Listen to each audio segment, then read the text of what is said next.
Okay, welcome po sa Spring. Makinita Spring po ako. So, dito sa Coron, Palawan. Okay.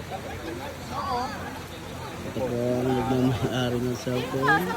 Ayan, sarap ng babad po nila. Ayan na po sila, okay. Okay. Ito po mga mababait na ano dito. Idol! Idol! Okay naman idol oh. Makikita ka sa vlog namin. Okay, so marami po mga tao ngayon dito sa Spring.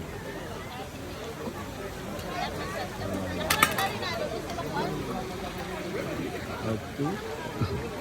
Itong dalawang maliit na to, yan, tsaka sa kabila. Yan po mas mainit po ha. Kasi yan po yung pinaka-source talaga, yan. Nasa 40 to 42 degree ang ano niya, init niya. And then ito naman po pinaka-malaki yan. Okay. Pinaka-malaki. At ito sa kiddie pool. Yan. Yan. Nasa 35 to 37 degree siya.